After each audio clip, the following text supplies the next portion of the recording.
Hello friends, नमस्कार। जय जगन्नाथ। आज आम देसी कांकणर गोटे रेसिपी प्रस्तुत करवा। खाइला बेले आपन को पूरा मांस कषा परी लगे। आपण ये भिडटी थरे संपूर्ण देखंतु। आशा करछि रेसिपीटी आपण मानकु निश्चय पसंद आसीबो। प्रथम ये देसी कांकणटी को पानी रे किछ समय पय भिजेई नेबे। तापरे ताकु भल्ल भाबे मकचिकी एमती धोईकी काढी नेबे। आम जदि किसी समय ताकू पानी रे भिजेई नौचे ता देहरे जो बाली अंश गुड़िक थाए से बाली अंश गुड़िक बहुत भल भाव बाहरी जीव। देखंतु केते सुंदर भावे आपन जदि बतुरी नेबे आपनक कांकणरू सब बाली अंश बाहरी जीव। आउ ये देखंतु गोल गोल करी मो कांकण को दुई फाळ करी काटी नेइची। आ सेतरे किछि आलू को मध्य मु चोपा छड़ेई नेइची।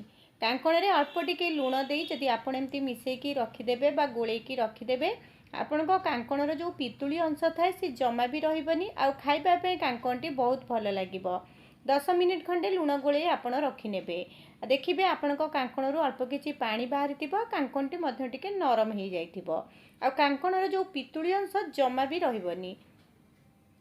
एबे से गोटे कड़ाई रे किछि सोरिष तेल दबा। तेलटी भल भावे गरम होला परे आमे सेतिरे कांकणटी को ऐड करिबा।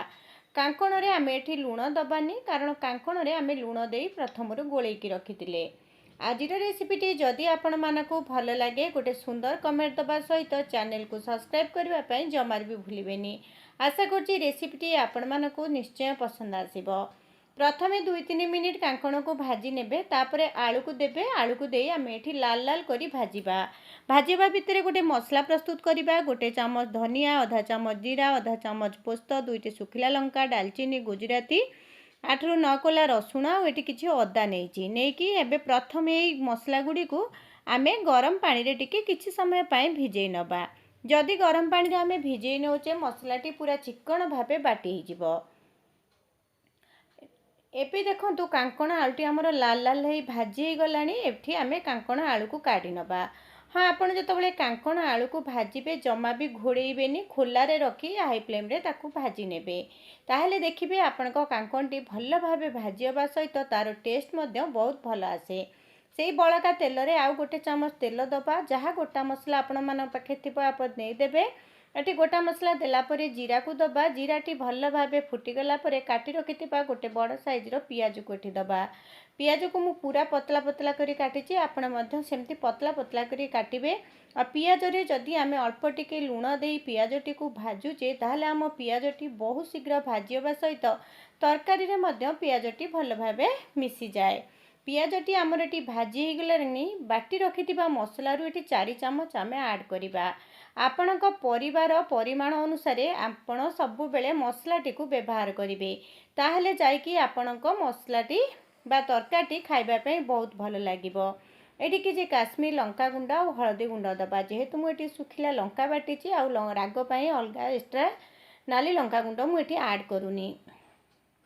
मसला को जितेबाला कषिबे आपण सबु बेले मीडियम आंच रे मसलाटी को कषुथिबे। आ जदि आपण को दरकार हुए अल्प टिके टिके पानी देई मसलाटी को कषिबे। कम तेल रे मध्य आपणक मसलाटी भल भाबे कषि जिवो। मसलाटी कषि गला परे आमे टी काटी रखिथिबा गोटे टमाटो आवश्यक अनुसार लूण दबा। आ मसलाटी को आमे टी टमाटो नरम होबा पर्यंत अल्प टिके पानी देई भल भाबरे आमे कषि नबा। देखंतु टमाटो टी नरम हेई गलानी। एठी एबे भाजी रखिथिबा कांकण आउ आलू को दे दबा। ए देसी कांकण आउ आलूर ए तरकारी आपण को खाइला बेले पूरा मांस कषा परी लागिबो। आ खाइबा को मध्य बहुत भल लागिबो।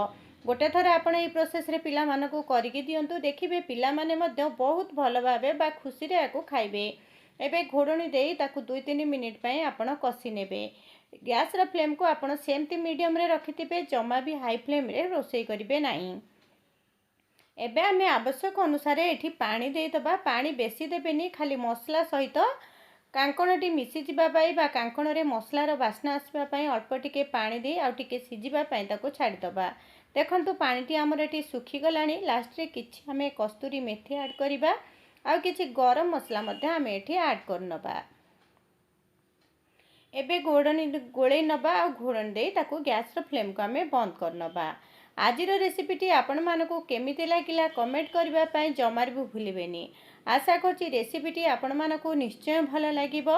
ଏବେ ଦେଖନ୍ତୁ ଆମର ତରକାରୀରୁ ପାଣି ଅଂଶ ଶୁଖିଯାଇଛି ଆଉ କାଙ୍କଣ ଆଳୁ କଷାଟି ଆପଣଙ୍କୁ ଖାଇଲା ବେଳେ ପୁରା ମଟନ କଷା ପରି ଲାଗିବ। ରହୁଛି। ନମସ୍କାର।